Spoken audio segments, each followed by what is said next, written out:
Give it a moment to get See that that out. will come up, then you're not there. All right, so everybody ready to go? I don't have to do that, but that's fine. Okay, we'll get you. Old school. All right, if everyone would rise for the pledge of allegiance.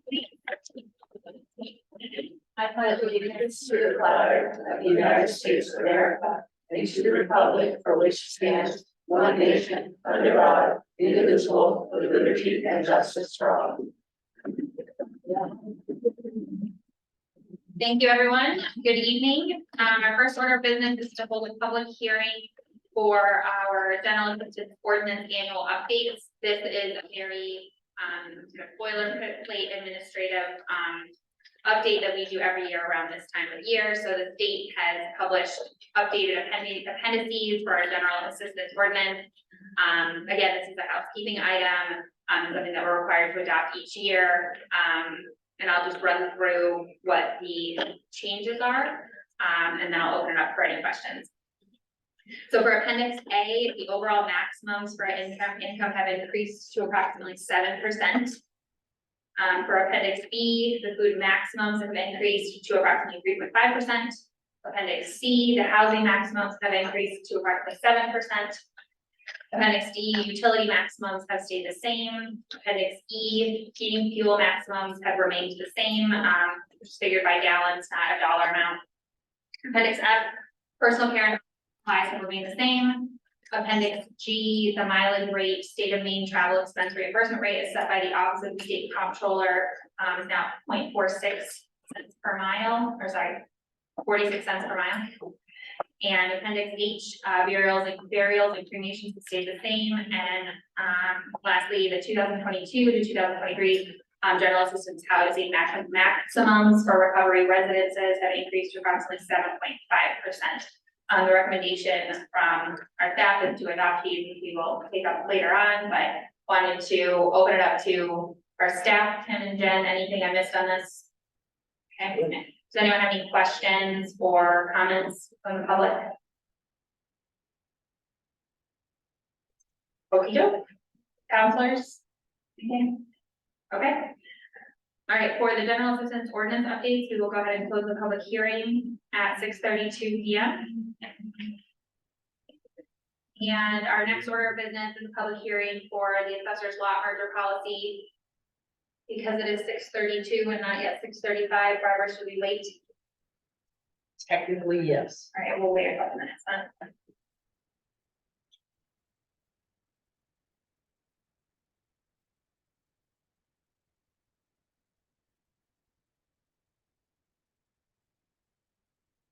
Is that one of those next cards? We gotta get clerks in.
Ready?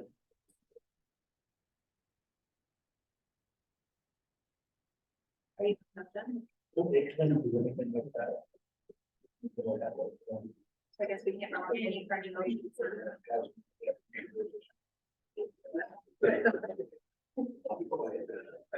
No, you're not in. Are you in? Oh, yeah. We gotta do something. Okay. As long as we're here, we're all right. I'm fine. Yeah, as long as we're connected here and at least one of us has the feedback for mine. You good? I'm ready, right?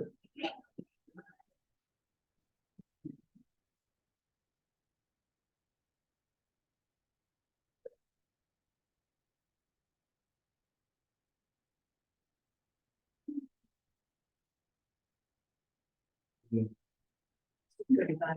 You don't. I consider it the 35.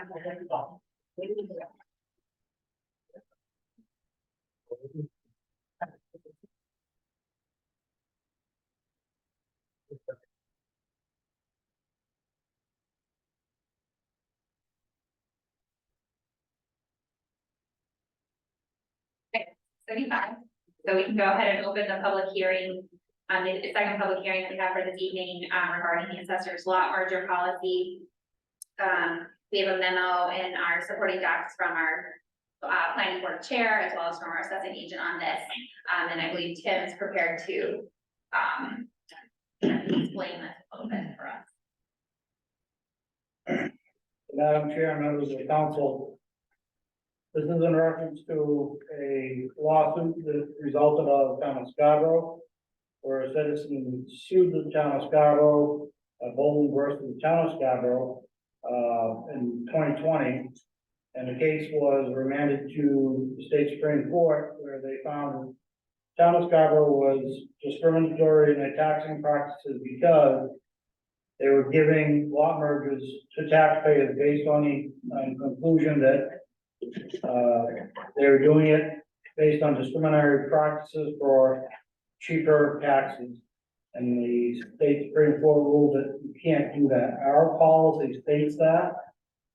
So it's basically a word change in our merger policy that says the first part we changed was took out municipal regulation and taxation and changed it just to merger them for planning. The second part of the change is that they added from not just the Board of Assessors, we added the planning board, which in both cases, the first one is that because the court's deemed it unconstitutional for reduced assessments just because you can merge two lots, does not reflect just value, and the rest of the taxpayers in that town are burdened with that inequity. And the second part of adding the planning board in was that in some circumstances, when you merge lots, it could include a proposed building that would straddle a property line or when required setbacks are not met. In these cases, it should be the planning board's jurisdiction and clearly stated in the findings of fact of the notice of decision for review later on. So those two changes, that's really what it is. Okay. Does anyone have any comments or questions on the changes to this ordinance? Okay. Councilors? Okay. We'll go ahead and close the public hearing for the assessor's lot merger policy at 6:37 p.m. Thank you everyone for your patience. We'll go ahead and kick off our regular council meeting. We have 5 councilors present. Our town manager, assistant town manager, we got a whole crew today. We've got town clerk, deputy town clerk, and our economic developer. Thanks all for being here. And first, approving minutes from our previous meetings. Does anyone have any edits for the minutes from September 12th? No. Okay. Sorry, I lost them. I'll go ahead and make a motion to approve the minutes from our council meeting on September 12th, 2023 as written. Second. We have a motion and a second. We'll do roll call. Done. Yes. Jeff. Aye. Aye. Yes. Aye. Motion passes 5-0. Up next, we have our minutes from our public hearing last week on the traffic topic. Any edits for this? Okay, I'll make a motion to adopt the minutes from our public hearing on September 19th, 2023 regarding traffic change options as written. Second. We have a motion and a second. Any discussion? All those in favor, say aye. John? Aye. Jeff? Aye. Jessica? Aye. Melissa? Aye. Aye. Motion passes 5-0. And up next, we have signing the treasurer's warrant. I'll go ahead and make a motion to sign the treasurer's warrant dated September 20th, 2023 in the amount of $340,859.20. Second. Motion and a second. Any discussion? All those in favor of signing the treasurer's warrant, say aye. John? Aye. Jeff? Aye. Jessica? Aye. Melissa? Aye. Aye, motion passes 5-0. All right, that wraps up our administrative stuff, I guess. We've got 3 presentations this evening. First, the downtown revitalization plan, which I imagine, I believe we've got a gentleman here, I'm gonna, Denise, you gonna be our point person for this? Yeah. It's cool. I get my screen here working. So our economic developer, Denise is sharing her screen, with these slides, and would you introduce yourself? I'm not sure, I don't know what your name is, I'm sorry. Certainly, I'm Jeff Preble. I'm a senior project manager with Wright Pierce. And here to give an overview here of the upcoming downtown revitalization plan. Madam Chair. Yes, Maybe. Yeah. So, we put the RFP out, the RFP came back, we had two parties that submitted a bid. Wright Pierce and another company. A 7-person committee, we interviewed them last week. And I believe, Melissa was part of that. You, John, Yes. you were the other one. We interviewed that.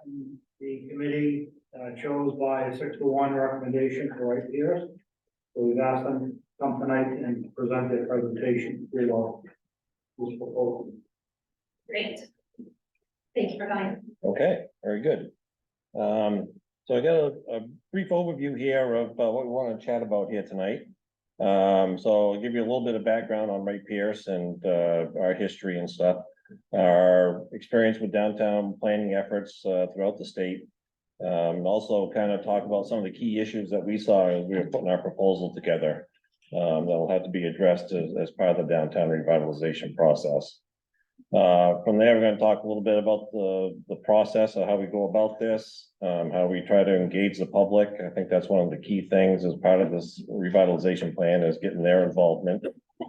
Talk about some of the opportunities and be free to answer any questions and stuff that you folks have. So, Wright Pierce has been around for a long time, since established back in 1947.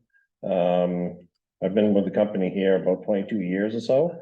And over that time, we've grown offices and regions and up over 300 employees here currently.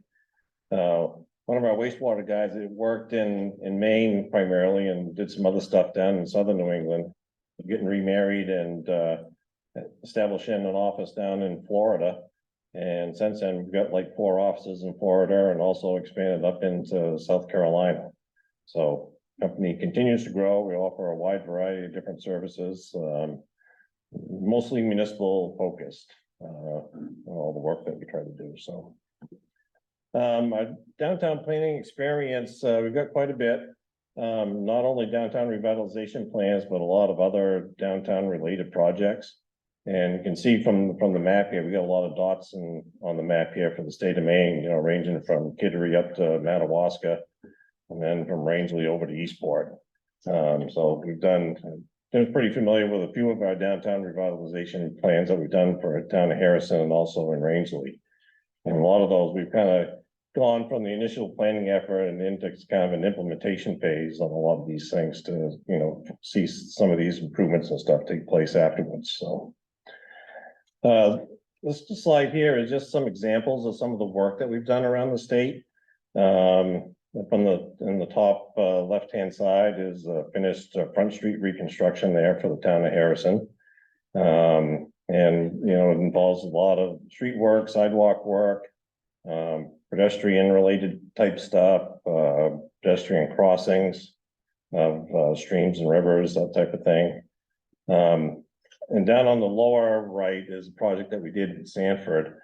We were involved with doing some work at the Midtown Mall. There was kind of a covered canopy essentially that kind of split between the upper level and the lower level of the mall area. And it wasn't really all that safe.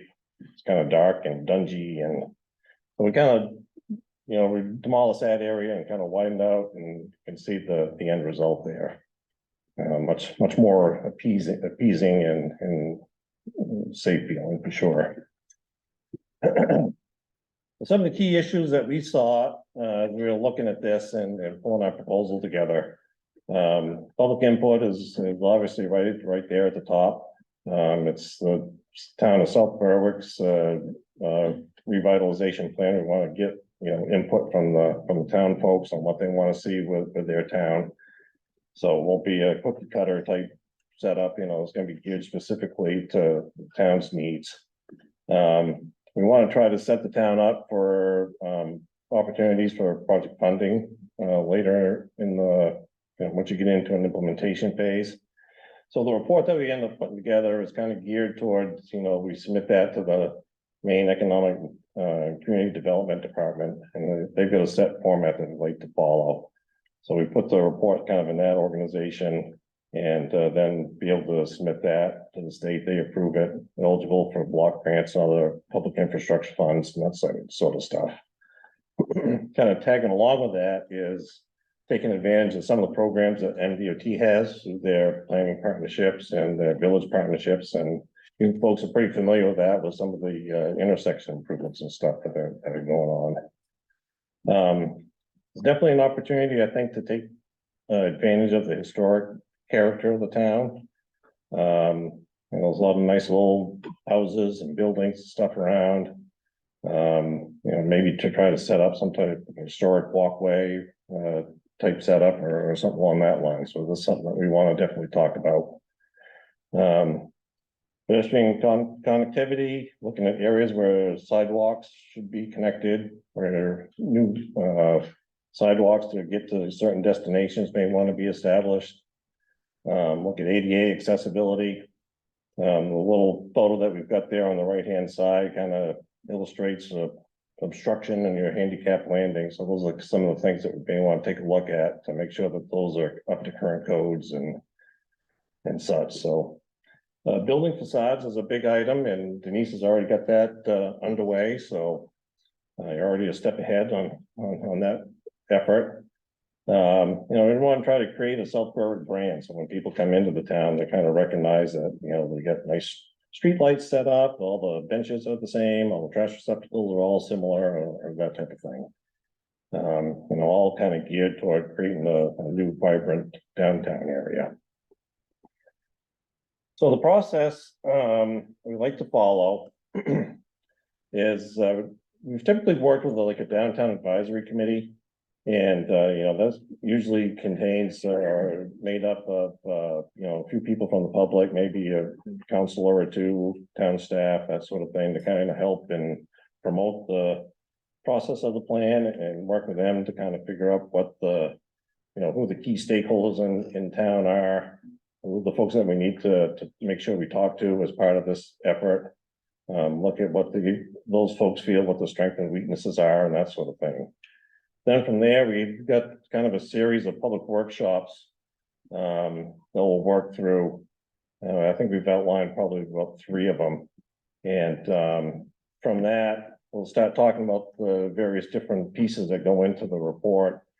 And what we want to try to do is eventually, by the second meeting and third meeting, is to try to key on what the top priorities of each one of these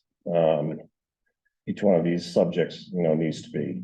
So we'll run through and we'll, based on the initial discussions and stuff, determine what the findings and recommendations are for each of those sections. And then from those series of recommendations, we'll start picking away and seeing what items rise to the top. We've used a town questionnaire there in a few instances, and that's worked pretty good. Getting public support, and then we will end up, making a final presentation to you folks. So the goals is, we want to create a publicly supported consensus vision for the downtown. And we'll end up with a prioritized action items, and those can be grouped however you feel. But it's usually some immediate items that you want to take it under or get underway right away, like in the first year, and then maybe you've got a year 2 to 5, and then some longer range items. Again, we'll end up putting that through the Maine Department of Economic Community Development, and get the town positioned for future funding opportunities as it comes along. So So engaging the public, food, that's the key. In a lot of cases.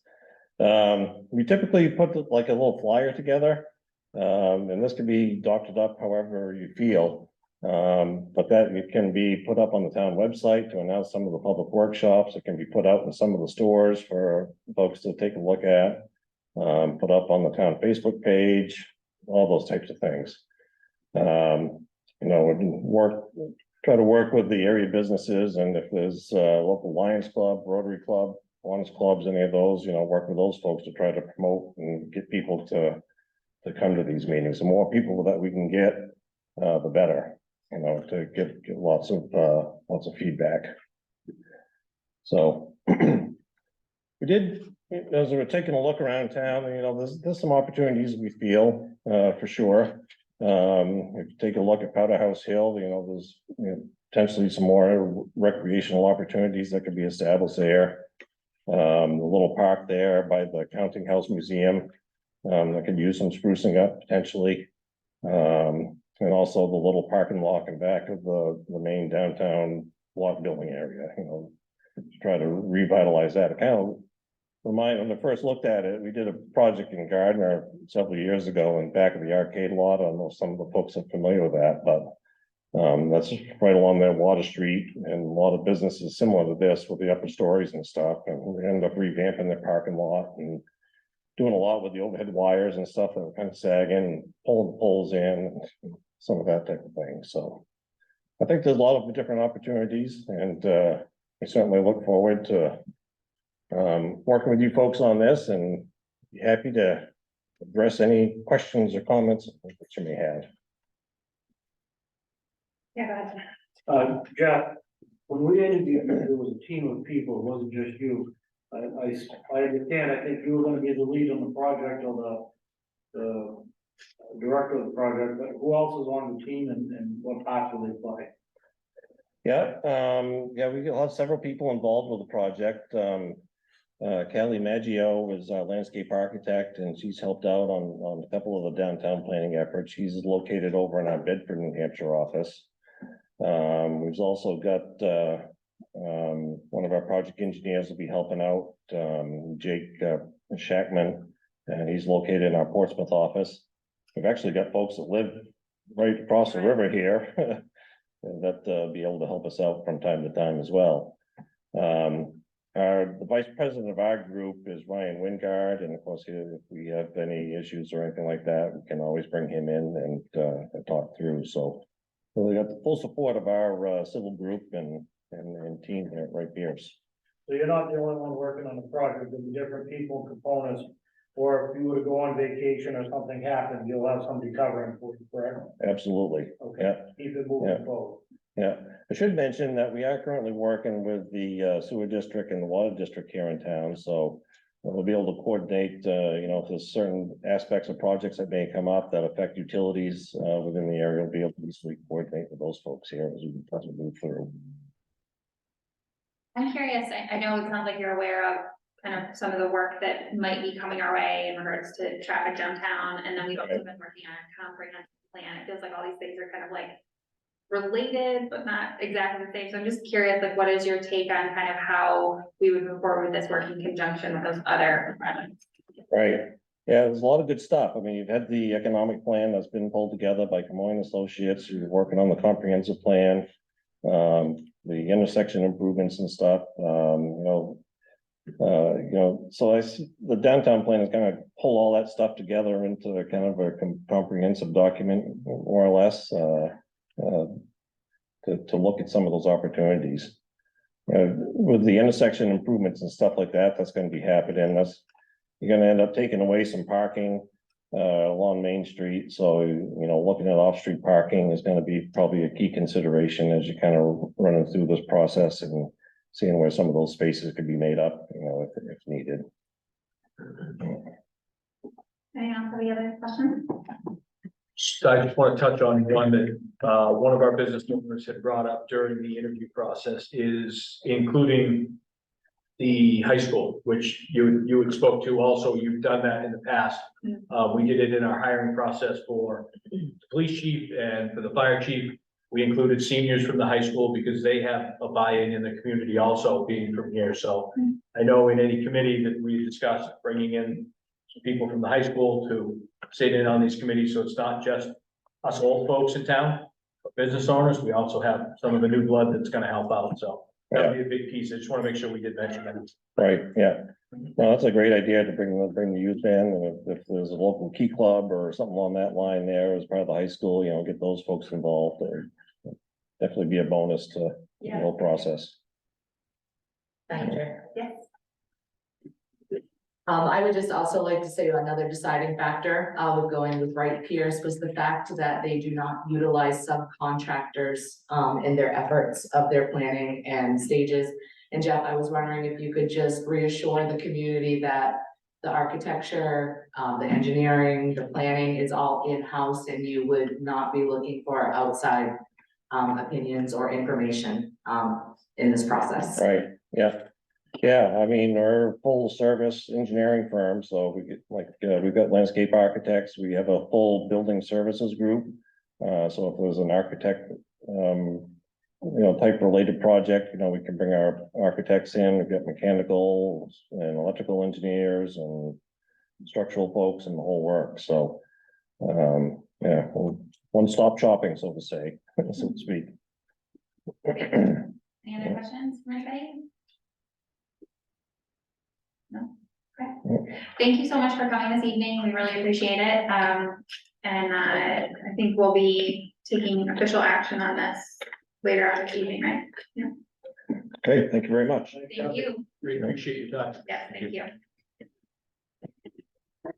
All right, up next, we have, summer road work update. I know there's no action on this, but it's just an update, so. Tim. Get that? I don't know. Yeah, this is just an update to give you what was done this summer. Park Street was re-engineered, completed, repaved, drainage done for 70,000. Winding Brook was widened, drainage done there, sidewalks done, 74,000. Boyd's Corner Road, they milled and filled it. To be done for 116,000 this year for approximately 1 mile. That ain't gotten so bad, I think it's down by your house. Is that where it is? Maybe. Maybe. It was hard for us to plow it, so we're doing that. Rural Avenue and Front Street trim and overlay to be done at 45,000. And Demers Street trim and overlay for 22,000. Of course, all these streets is, that's engineered stuff, there's drainage, water drainage they have to do, they have to dig, fix all that stuff before they do it. They have to haul in, fill, and do the overlay.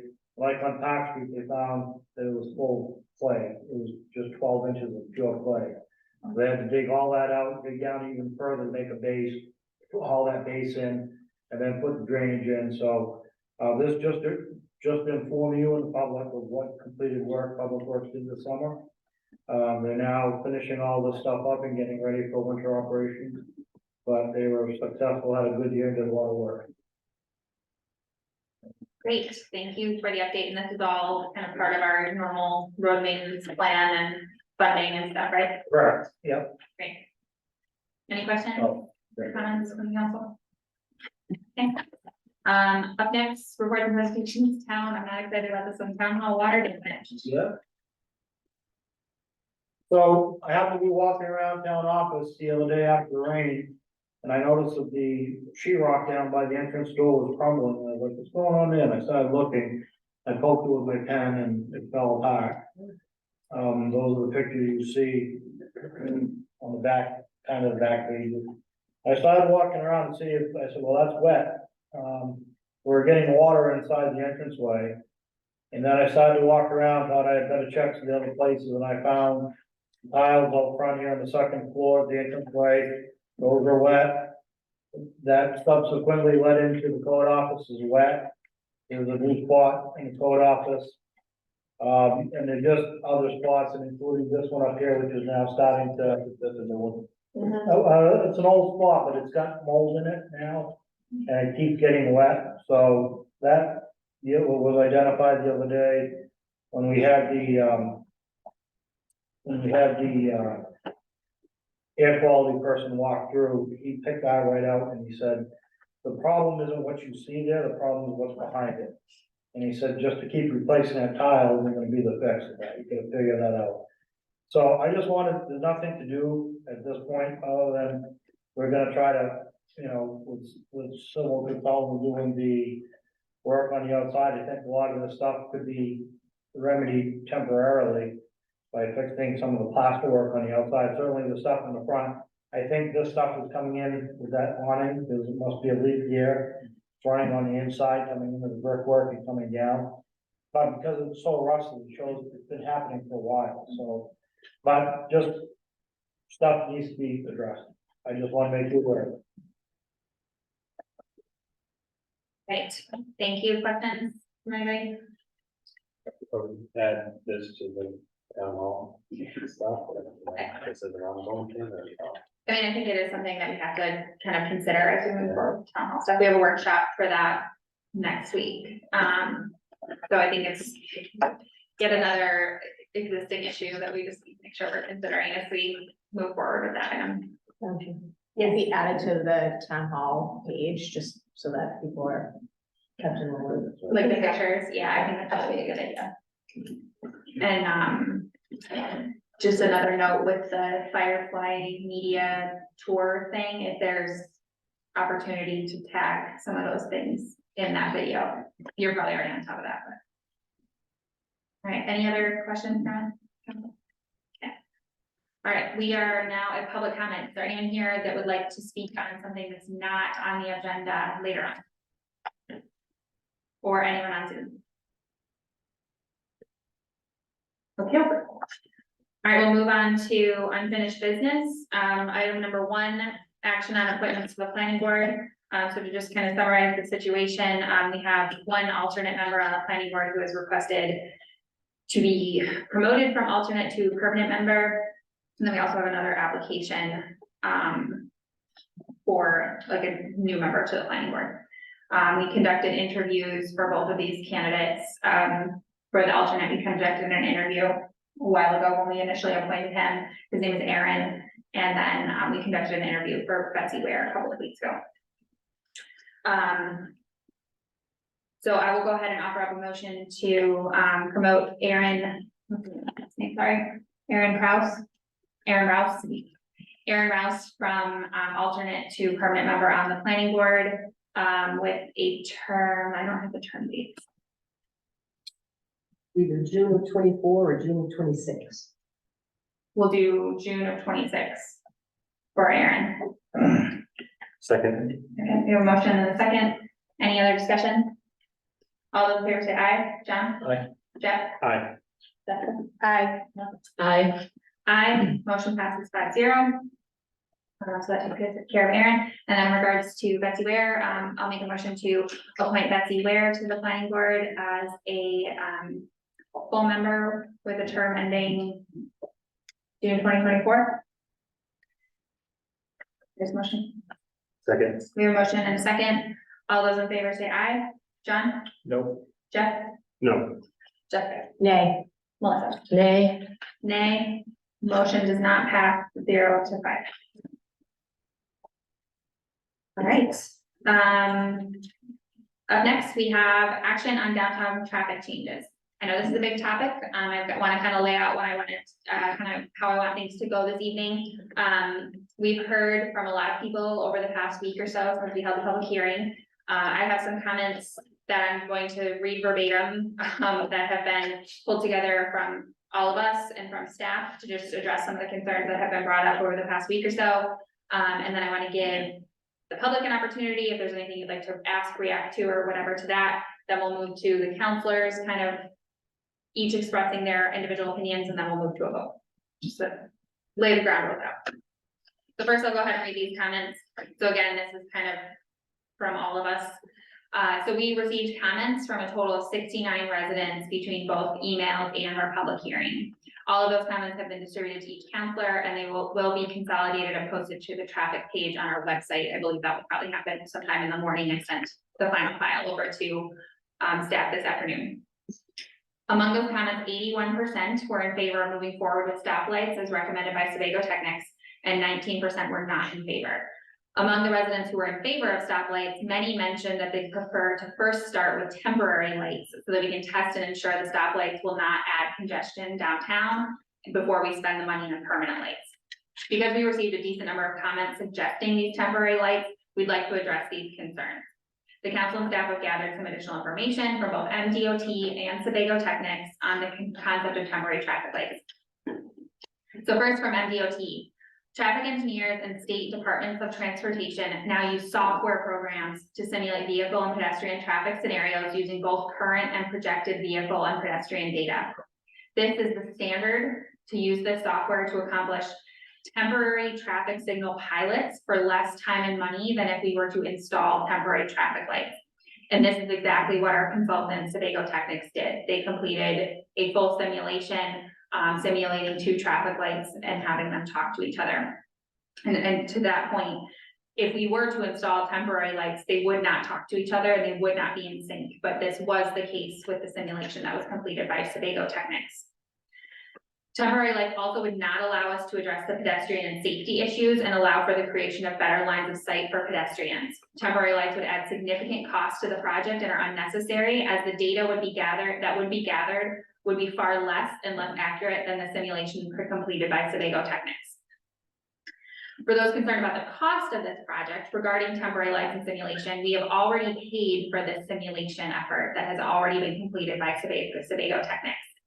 Additionally, we've been offered $520,000 from CAPS, which is the Kittery Area Comprehensive Transportation System, to fund the preliminary design work required with only a 10% match.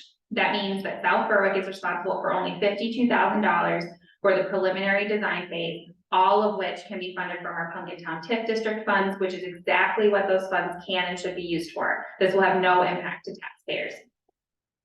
This design process is an infrastructure update. In addition to the streetlights, it will also include a complete rebuild of both intersections and Main Street, new travel and turning lanes at both intersections, traffic calming devices for pedestrian safety, new crosswalks, sidewalks, and street lighting from end to end. These improvements will greatly improve public safety, with both police and fire able to control intersections during emergency situations. Regarding longer term costs for final installation, because of our proactive approach to this project, by hiring professionals and partnering with MDOT, it opens up many opportunities for federal and state grant money. Additionally, because of all of the great work from our staff, we have proactively established additional TIF districts to help fund projects for the downtown. We can use these funds to pay for a portion of this project, and we anticipate little to no impact to taxpayers. In addition to temporary lights, we also received suggestions to have a traffic officer at these intersections like we've had in the past at Portland and Maine. We've tried to fill this position for a long time with no success. Suggestions were also made to staff this with a police officer. Our police department, much like many others in the area, is already understaffed. Many towns in our area are having difficulty filling and retaining police officer positions, as are we. We often hear from residents that speeding throughout town is also a problem and that there's a desire to have a police officer completing speeding stops. This also takes the officers away from our normal patrol routes, further contributing to the staffing shortage. So pulling an additional officer to direct traffic will only add to that problem. It's also worth noting that a traffic officer essentially mimics what a traffic light would do. I'm sure we've all navigated through the Portland and Main intersection while the traffic officer was there and experienced a much more pleasant commute. A traffic light would provide this exact function 24 hours a day in all kinds of weather, would not require any vacation time, would not get sick, and would be a permanent source of traffic control. One final piece of information that for me personally was super interesting to learn: when we have wide load trucks come through town, for example, with half a house on them, these trucks are required to consult with MDOT on the appropriate route for their journey. And in many cases, if they're traveling north, or if they need to travel north and south through Maine, these trucks are too big to fit through the toll booths. So they are directed to drive through our town. These wide load trucks are intentionally told to navigate through South Berwick, which, good or bad, we do have 2 significant state roads that intersect in our community, and these trucks are going to be a part of our lives, unfortunately. Lastly, I just want to say that this project is so much more than just these 2 traffic signals. It includes turn lane capacity improvements, pedestrian safety improvements like improved crosswalks, sidewalks, increased walkability, and safe connectivity to and from businesses, school, and town hall. These improvements will greatly improve public safety with both police and fire able to control intersections during emergency situations. This project is not just about traffic lights, but about pedestrian and driver safety. That wraps up those comments. Barker, for anybody else, I have them written out if you would like a copy. All right. That wraps up my comments there. And again, that's kind of from the whole council and the staff. Is there anyone here who would like to respond, ask questions? That's our. Good, go for it. Broken record. Clifford Clary, 10 Swains Hill. My only concern about this is parking. How much are we gonna lose and where are we gonna lose them? That's the question. I don't think we can speak to that definitively at this point because we haven't begun the preliminary design, but I think as part of as we move forward, that will be something we will prioritize for sure. My main concern is the business and the citizens of South Berwick that use the businesses. Yep. That's my concern. Thank you. Thank you. Anyone else?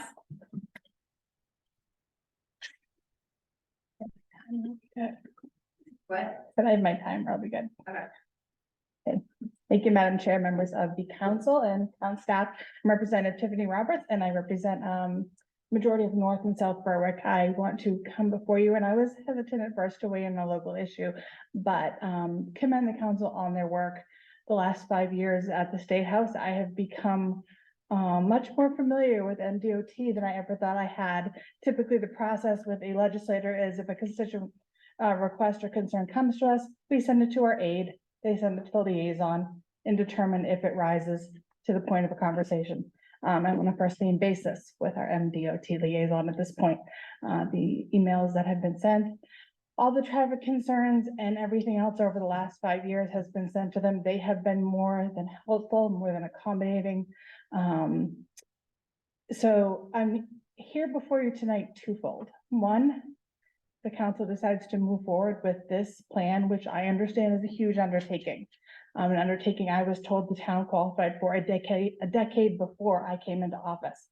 I pledge you today that I am here for anything related to MDOT concerns that the town feels are not equipped to, just forward it to me. I have the people there, I'll deal with it. If the town decides that this is not the direction you want to go in, I have to say, I don't know what else I can do. So traffic concerns after this, if this isn't the route we're going, at the state level, my hands are basically going to be tied. This is where we're at. So I commend the work you're doing. It's not an easy decision. You're not going to make everyone happy. You're happy. Welcome to politics, partisan or not. It's just, that's how it is. But I'm here as a resource and a sounding board if you need it. And I've got the contacts to help you get what you need. Take the help while they're offering it because it doesn't come often. Thank you. Thank you. Anyone else in the room? Yeah, go ahead.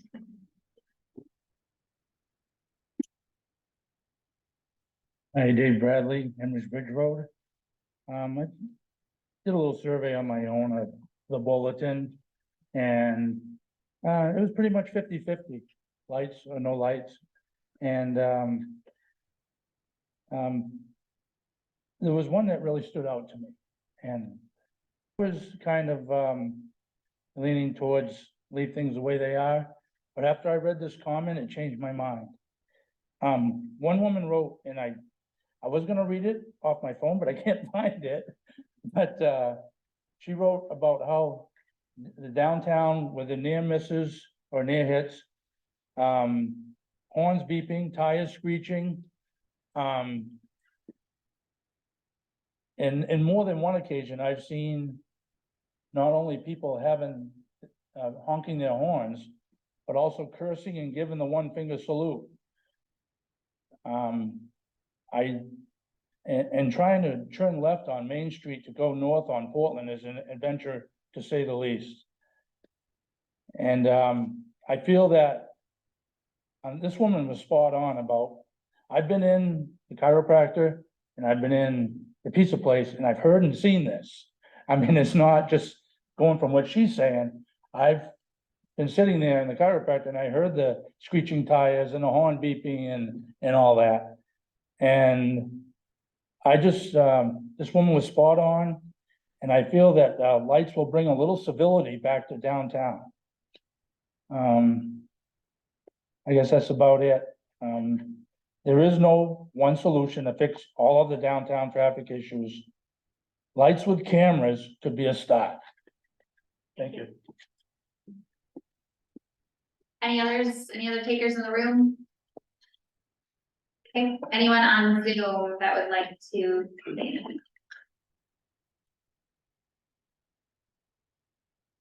Okay, doesn't seem like we have any other takers.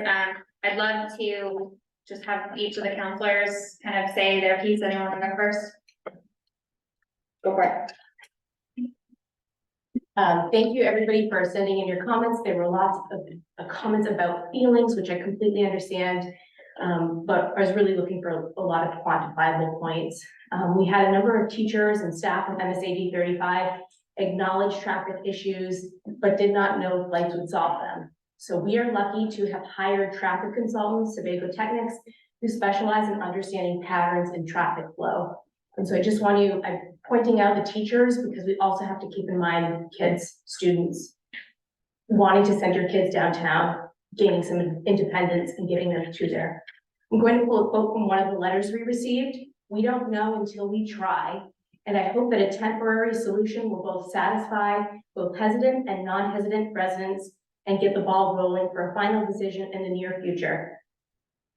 We have two options right now, lights or no lights. And with 17 traffic studies in the books, we're at a crossroads. We've got funding in place, so we need to make a decision. I'm also struck by the direct abutters to this because I was in their shoes in 2016 regarding an intersection directly in front of my home. I had a 1-year-old, a 3-year-old, and a 4-year-old at that time with no bandwidth, and I empathize with the abutters. When I vote for this, I must advocate for direct communication to those neighbors and businesses intimately impacted by this project.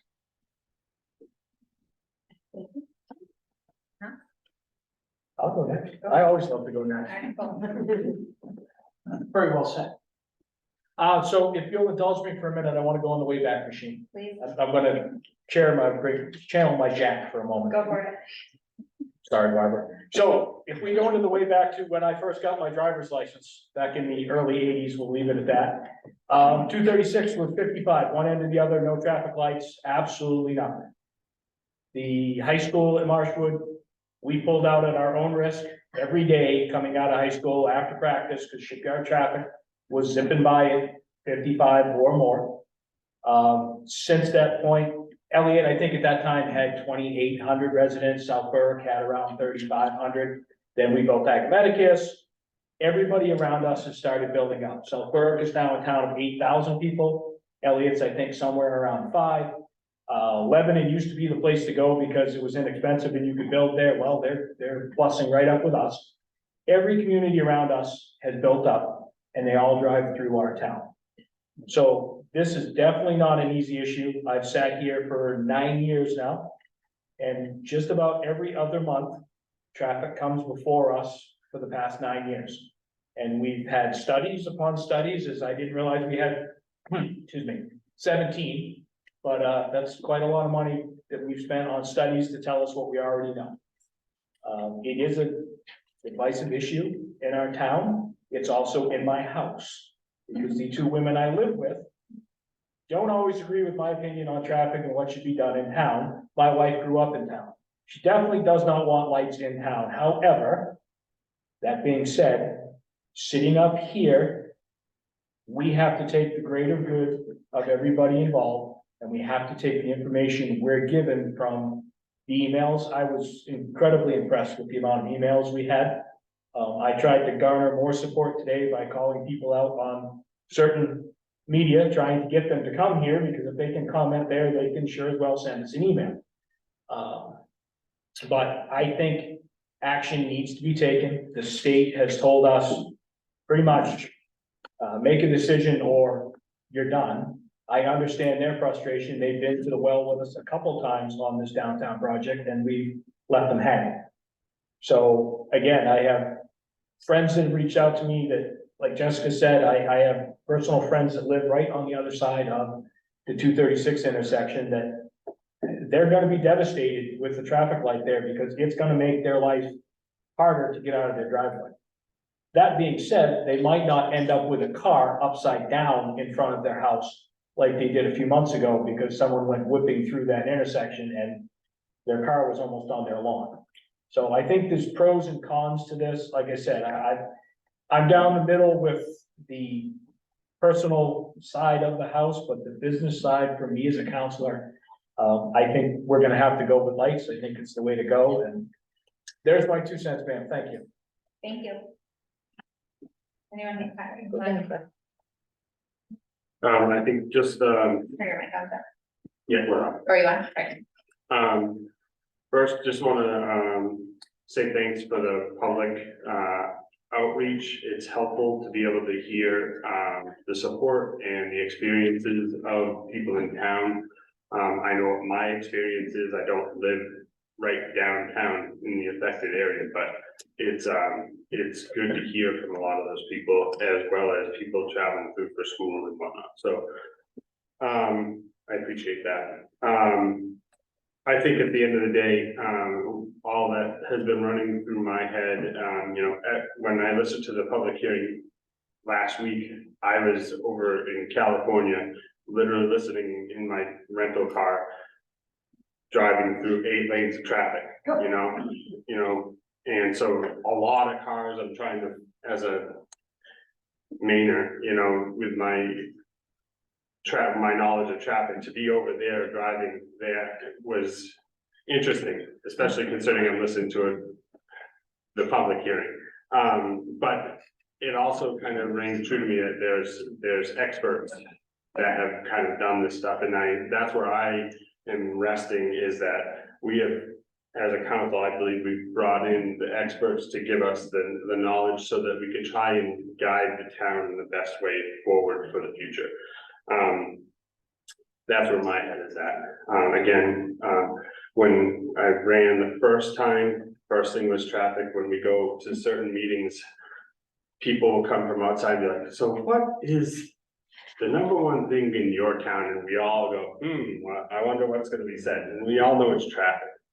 And so I think we are stacking things in line for us to be able to, as a town, to be able to look out for the future, for all of us. And hopefully build a South Berwick that may look a little different, but be better for the future. Thank you. We'll take the best for us.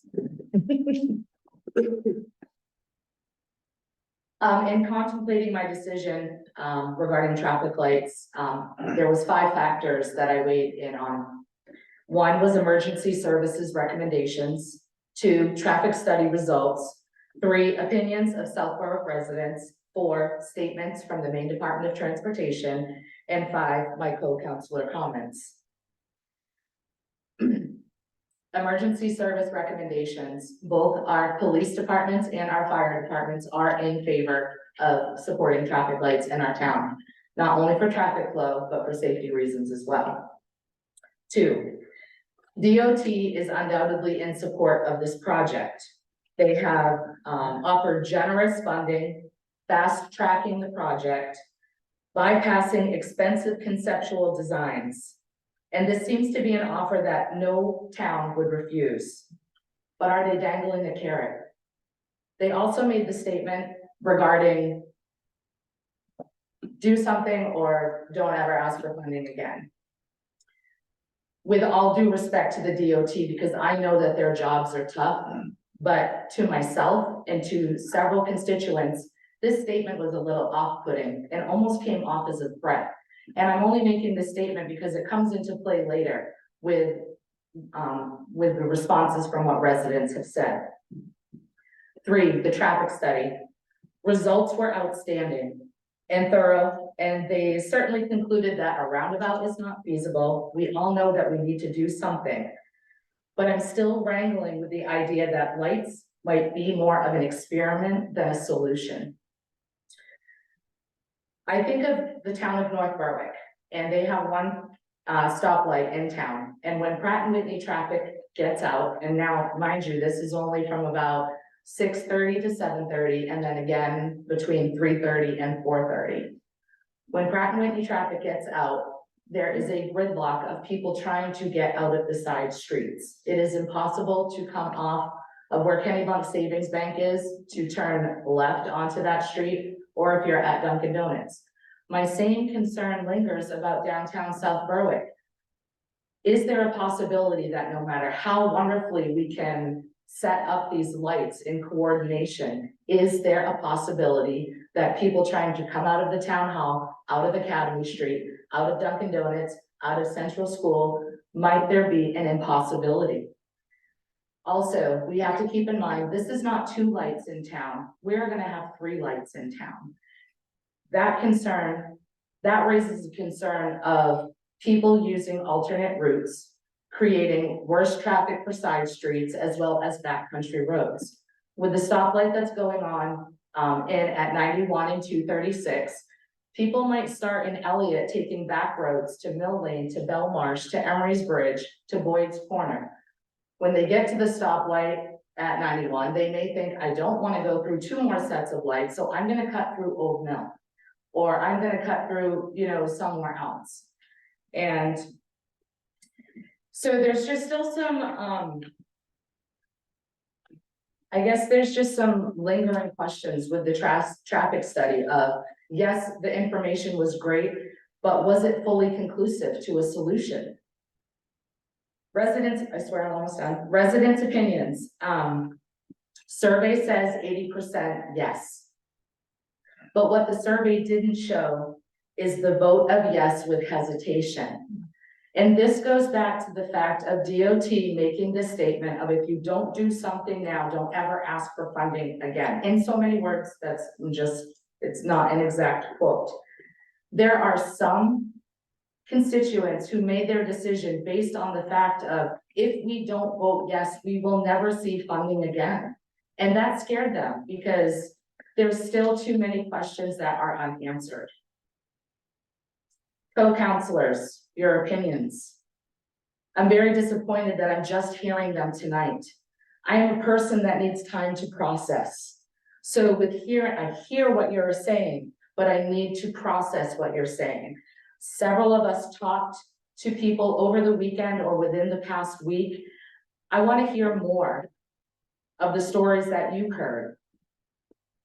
So if you ask me to make a decision tonight, I cannot. And I know this has been a prolonged topic since the 70s. All I'm asking for is like 1 or 2 more weeks, because we went from a final plan from the traffic study to a public hearing directly to a vote of traffic lights. We skipped a few steps of where was the decision to actually go with traffic lights. There was no public discussion from the council to rule out a roundabout or to rule out not doing anything at all. So I'm just asking that we do not make this vote tonight, maybe have 1 more workshop where we can talk amongst ourselves and discuss some lingering questions that would put me on, I want to be on board with traffic lights. I do. I will make that proclamation, but I cannot at this time make a solid decision. Thank you. I'm a dork and I wrote my numbers. So we have numerous data through traffic studies and community surveys more recently, and then over the last many years, that demonstrate what we've all known for years, that traffic is a problem in our community. But I think even more importantly, pedestrian safety is a huge problem in our downtown. And speaking for myself personally, if I need eggs or a gallon of milk, for example, I'd love to go to Nature's Way. But if I'm being honest, I will only go to Nature's Way if I can get a parking spot on the same side of the road as Nature's Way at certain times of the day. If I can't get a parking spot on the same side of the road and I have to cross this road on foot, guaranteed I'm going to continue through town to Dover or to Somersworth or to a gas station to get what it is that I need, and taking my business elsewhere, and I hate doing that. I imagine I'm not the only resident of South Berwick who behaves in this way.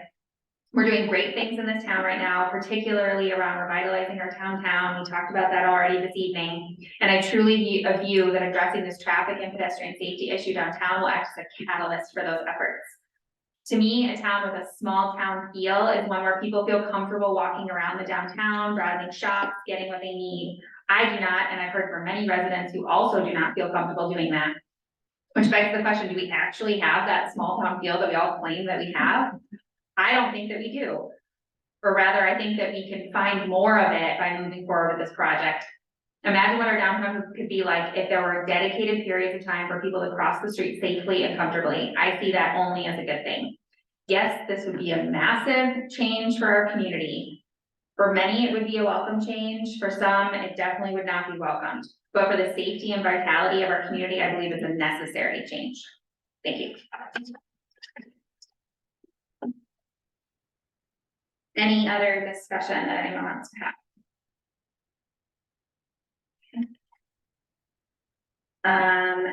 Would anyone like to offer a motion? John? Did you have your stuff? I'll make a motion. Okay, Madam Chair, I move that the town council authorizes the town manager to move forward with the Route 236 downtown traffic signals and improvements project preliminary design report to be funded by the SMPDC CAPS and to accept the funding amount of up to $520,000 and commit to a 10% match from the town of South Berwick in the amount of up to $52,000 to be funded out of the Punkintown TIP. second. Any discussion? Okay, go ahead and take a vote, John. With all due respect to Counselor Costello, because I agree with her in what she wants, I've been here unfortunately long enough to, yes, I vote, yes, I have to. Jeff? I wanna say to Councilor Costello, I totally hear and I respect your feelings, but at this point, I want to move forward, so I'm a yay. Jessica? Yay. Melissa? Nay. Yay, motion passes 4-1.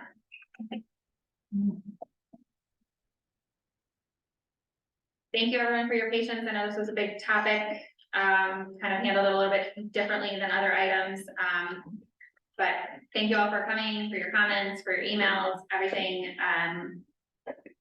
And hopefully we'll see some improvements at some point in the future. All right, we'll move on to new business. First, action on general assistance ordinance updates. This is in response to the public hearing we had at the top of this meeting. Madam Chair, I move that we adopt the MMA General Assistance Ordinance and the updated appendices A through H in GA housing maximums for recovery residents effective October 1, 2023. Second. Thank you. Motion and a second. Any discussion? All those in favor say aye. John? Aye. Jeff? Aye. Jessica? Aye. Melissa? Aye. Aye. Motion passes 5-0. Up next, new business number 2, action on liquor license and special amusement permit for Stage House Inn. Madam Chair, I move that we approve the renewal of the Stagehouse Inn liquor license and special amusement permit. They are a business in good standing with no reports from the chief of police in South Berwick. Second. Thank you. We have a motion and a second. Any discussion? All those in favor say aye. John? Aye. Jeff? Aye. Jessica? Aye. Melissa? Aye. Aye. Motion passes 5-0. All right, next, action on downtown revitalization plan. Madam Chair, I move the town council authorizes the town manager, hang on, I gotta blow this up a little bit, to award the contract to Wright Pierce for the downtown revitalization plan, I can't say that word, in the amount of, this is the important part, $29,970 to be funded from the Punkintown TIP district. Second. Thank you. We have a motion and a second. Any other discussion? Just want to say thank Yeah. you to the committee that took part in that. I appreciate it. I know it's extra time out of your days and appreciate the help with that. It was informative, there was a great committee, and we heard a lot of good talk after the fact. It was very enlightening for people that were there. Good. And thank you, Jeff, for coming this evening. All right, we have a motion on the table. All those in favor say aye. John? Aye. Jeff? Aye. Aye. Melissa? Aye. Aye. Motion passes 5-0. And our last order of business this evening is to sign the warrant calling for the municipal election on November 7th. Go ahead and make a motion to sign, I'll make the motion to sign the warrant calling the municipal election on November 7th, 2023. I'll second it since we're on it. Yeah. Thank you. We have a motion in a second. Any discussion? All in favor say aye. John? Aye. Jeff? Aye. Jessica? Aye. Melissa? Aye. Aye. Motion passes 5-0. All right, that wraps up all of our business for this evening. Town managers report. I'll turn it over to Tim and Jen.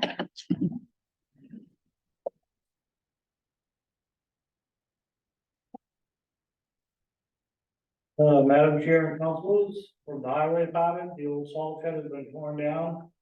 We're waiting on final inspection from the code officer for that. Getting all the equipment ready for winter, making sure all the plows are ready to go, and standards and so forth. They're continuing roadside mowing. Liberty Street ditching is being done as we speak. We did find a new truck. We found it at Portsmouth Ford after we tried to buy 18 different vehicles. And, we just couldn't, every time we tried to buy a vehicle, we stole off under us, or it was a recall, or it was something. This particular truck at Portsmouth Ford, we saw it, we called on it, it was already purchased. So we moved on to looking at another one. They called us back and called Jay back about a half hour later and said the deal fell through. If we wanted it, they'd give it to us. And so brand new F-350 for $50,000, good deal. Nice. They, seems how the prices go from about 55 to 70. So that was good fun to get that taken care of, but it was a lot of work. It was tough to buy the vehicle. Police department had 2 arrests, 8 accidents, 31 traffic stops. Officer didn't get, what's his name? Legendre? Legendre? Someone want to try to say it? Legendre we completed 12 weeks basic law enforcement training with 12 weeks to go at the academy. Chief's looking to hire 2 part-time officers in the coming weeks once hire 8 part-time officers in the coming weeks once he's passed the phase 2 part-time academy. Fire department had 24 calls in the last 2 weeks. They're up to a year total of 394, which is up considerably from last year. Conducted live fire training in Red Barn this past weekend, had a lot of onlookers. They practiced their interior fire attack, lighting a fire and going to extinguish it. On a dozen rooms and contents fires in various rooms in the offices in the building. There'll be several more live fire training sessions next week. The emergency management leadership team, the EMA team, had their first major event in Hurricane Tropical Storm Lee. Although the storm ultimately missed the area, it was great exercise and preparation. For the first time that we can remember, Director Delcourt provided all department heads the timely updates and conducted a planning meeting. This was a welcome change from the wait and react approach that we've taken in the past. Code enforcement had 4 building permits, 3 plumbing permits, 16 on-site inspections, 7 in office meetings. Planning, 35 lot subdivision, 3rd-party review has been completed. I'll be returning to the planning board on October 4th. Chapter 140, attachment 1. Attachment 1, I-1 and I-2 ordinance amendment merge was discussed at the last planning board meeting, and after public hearing, there are changes that will be made before it's sent to the council. At the library, the lights have been completed. This was a big project due to the ceiling height at the library, being an old church. It's definitely made it a lot brighter in there, so please thankful. There was a sign put up on the library porch to stop dumping of material after hours, and this has been a big help. The magazine table was also removed, so the porch is now free of clutter. Movie nights will be starting Wednesday, the 27th, and will be held on the last Wednesday of the month going forward. This week's movie will be Alien. Recreation kicked off the soccer games this past weekend, and it was very successful. They also had a great first week of fall enrichment after-school programs at Central School. They're also offering music together on Monday mornings at the community center, which will be starting next week. At Powder House, the crew has been busy the last couple weekends with building shelvings in the garage, rebuilding the fence around the rope wheel in the loading area, repaired all the areas of rock on the lodge roof in preparation for the new roof to be done next week. A new rope has been ordered, and Nikki is working on getting the tramway elevator inspection for licensing, as the previous inspector has now retired, so she needs to find somebody new. The seniors, on 13th have sock hop with Egg Shalou, which is very successful. On the 27th, they're gonna have a luncheon where wild things are with tiny creatures. On October 19th, they're traveling Splish Splash, a music by Bobby Darian at the Castleton in Wyndham, New Hampshire. The assessing department, Diane and Maddie, have been working very busily separating the assessing files from the code files. So they'll all still be there, but they'll each have their own folder. The town clerk's office has issued over 2,800 transfer station stickers. The clerk's office will be closing an hour early on October 5th for the semi-annual York County Clerks Business Meeting in Alfred. The transfer station stickers are working, and we're getting a lot of positive comments by citizens, so that's great. There's more room for people to be walking around more freely because there's a little less traffic, so everyone's feeling like a lot safer over there. Positive. Economic development, the Eastern Trail Berwick's to the Border feasibility study, which is funded by Maine DOT's Planning Partnership Initiative, will be starting off in October. Denise will be attending a business appreciation event this Thursday, sponsored by the Home for the Holidays group, as it will be a great opportunity for her to meet many new business owners there. Finance, HR, benefits, safety. I have had in the last 2 weeks, 8 business meetings, 17 staff meetings, and 1 different appointment. Attended 2 conferences. I went to a retirement benefit seminar last Thursday morning, and then in the afternoon, I went to a municipal law change seminar in Portland. They're both very informative. Firefly Media has finished up the 3D tour with labels and has just now completed the outside building video and the top of the building still photos and the lower building as well. He just finished getting those to me this afternoon. He will be on the agenda on October 10th to come in and present all of that to the council. Still finalizing everything with FEMA for the Christmas storm. Those documents were all due last Friday. She had some final questions with me to wrap up on Monday, so we think that we're good there. The audit did start this week. Peter Hall is here, so we are going through that. Fun. The lighting project, is now underway at the community center. I believe actually they just wrapped that up yesterday, so that's all taken care of. Just as a heads up, we did get notification that our workman's compensation modification rate will be going up. We did have some increased injuries in 2022, which is driving that up a little bit. More information we'll provide as we receive it. We are processing lots and lots of tax payments in the finance office. Busy.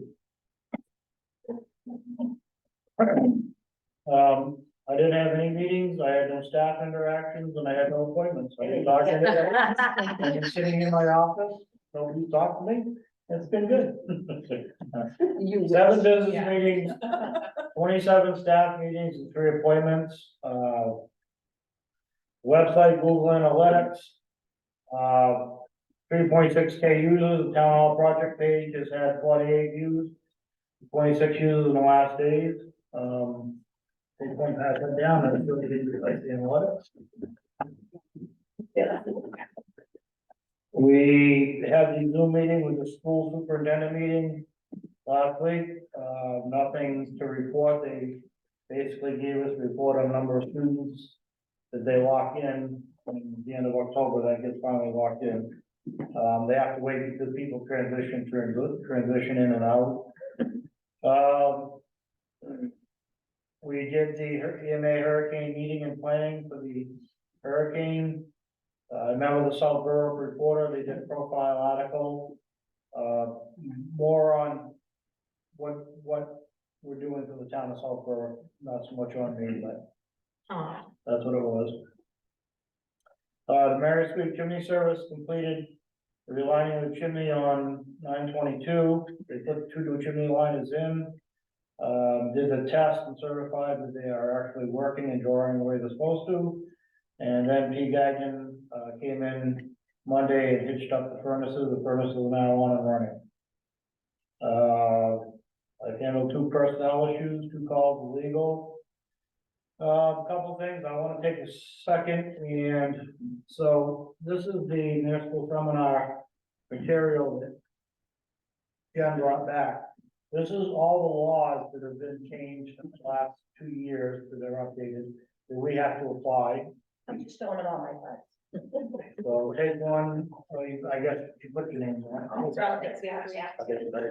They're in the right order. You're fantastic. Jen. I can't take credit for that, I was done. Oh, wow. So within this project, I need you to turn to something that I want to bring to your attention out of this couple things. The first one is on page 31, I tabbed it for you. So this is a bill that was passed, it's LD 101. An act to return to the former owner any excess funds remaining after the sale of foreclosed property. And basically what happened was, there was a court case where they sold property. And the town had more money, they sold it for like 50,000. So they kept the money, the people sued, and the court ruled that can't do that. So we will have to change our ordinance on the foreclosed properties. If you take a foreclosed property, we can only sell it, we can sell it for whatever we can get for it. We can only recoup back the amount of taxes owed, administrative services provided by the town, and administrative costs. No longer can we sell and keep the full profit. That will, any extra profit, we'll have to make an arrangement to go back. To do that, we will need to change our ordinance. And so then the other tag that I gave you is the actual court case, and any changes required for the sale of tax acquired property. And what did the U.S. Supreme Court hold? It was Tyler versus Hennepin County, Minnesota. And so this is a federal law that's come down. So rule the state. So we will have to change our foreclosure practice on how we do that. So we'll be working on that shortly on one of the $10,000 things that we have to do. The other part is, I want to show you what page is the personnel stuff on. This one area, I think. Yeah, I gotta find it. I have a lot that's taking, hold on. No, it's in the back.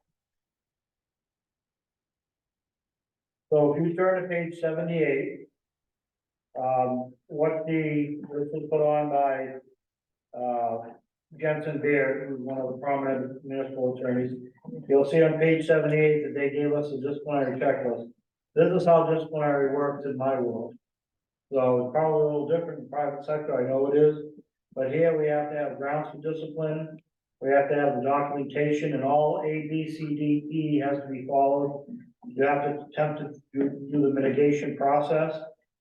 Then we have to go through the investigation process, and below are the employees' rights, due process and public employment, due process noticing, the appeal, personnel file request. And this is by statute and law. So, there's a lot to all this, and I just wanted to make sure you got a copy of this.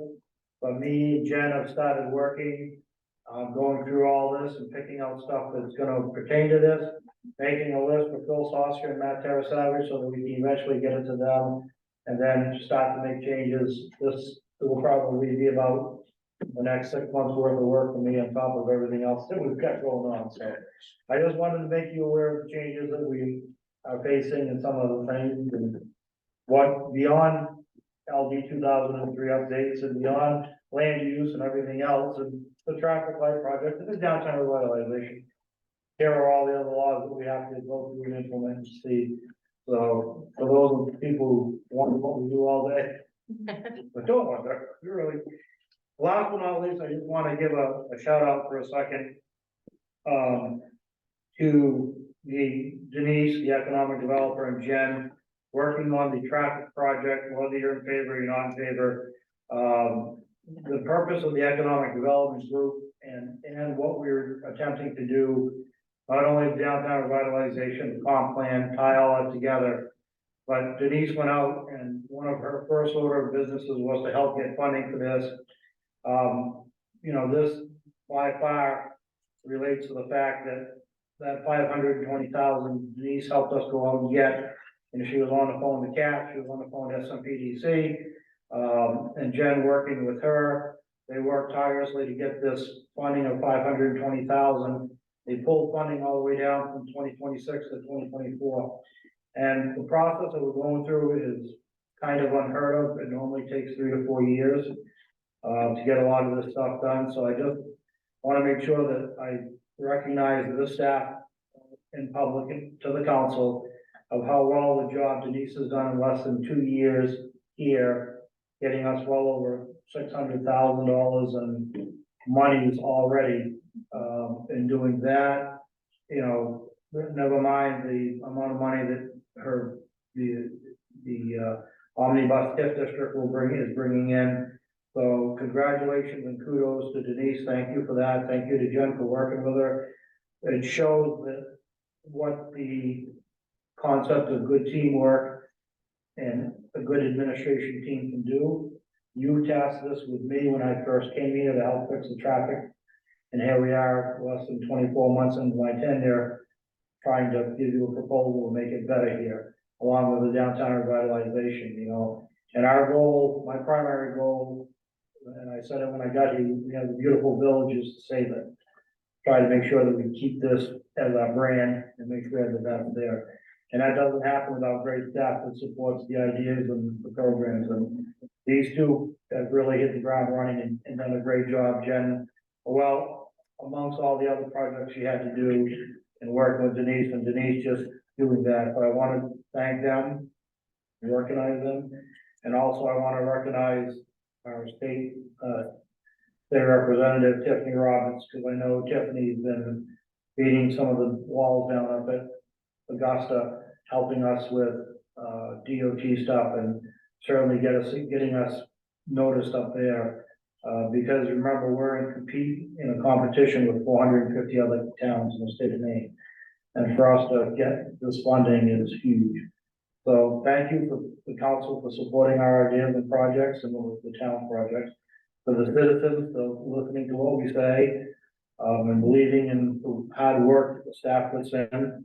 And, the staff, myself, and I know the council, I want to make sure the public understands and realize that we're doing this for the great best quality of life for the citizens in Southborough. That's what this is. It's not because we want to change traffic, or we want to do traffic lights, because we like the blinky colors. Those will be pretty at Christmas, but everything we do centers around trying to make a better quality of life for the citizens of Southborough. So, again, I just want to thank the staff, thank everybody, thank the council for your support and direction. And that is my town manager's report. Yeah. Can I add one thing? Yes, sir. Since Chief Hamill is such a tech wizard, and he is, in his world. Can you give us a breakdown of those calls, just out of curiosity, out of the 394?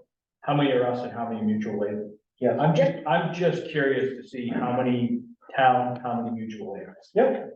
We go mutually quite a bit. We usually beat the other fire departments, we do mutual aid and scenes. And I'm just curious to make sure we recognize those guys, but I would like to see the numbers. I will get them. Thank you. And I just, while I'm on that, I single out these two, but I want to thank all the staff. You come to the department head meetings and you hear whether it's Diane doing the files, Barbara doing the stickers are going extra and doing the minutes right, making sure.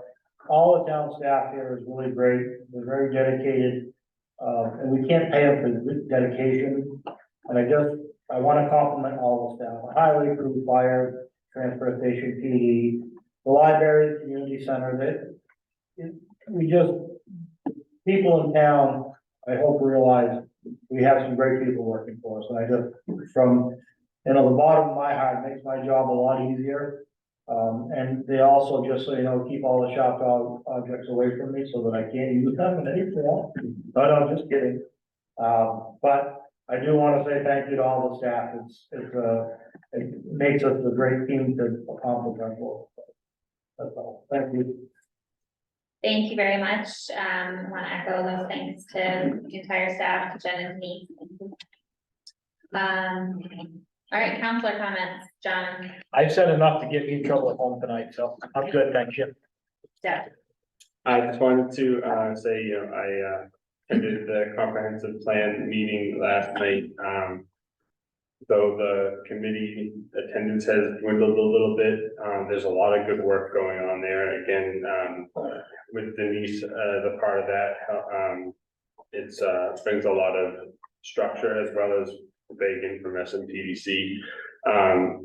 But again, I just kind of to thank the members of the public. We have a lot of things going on, as Tim mentioned, in the town hall, but there's a lot of opportunities that the public can take active roles in, as such as the comprehensive plan and then the new revitalization plan meetings. Love to see new, different people involved. I can't stress new, different people involved. I would love new and different people involved in these things. Please. Thank you very much. Jennifer? It's homecoming week in March. Yeah, it was a football game. I also saw that the York County EMA is hosting a shelter volunteer training Thursday, October 5th at, from 1 to 2:30 out in Alfred, if you're interested. It's a good call out.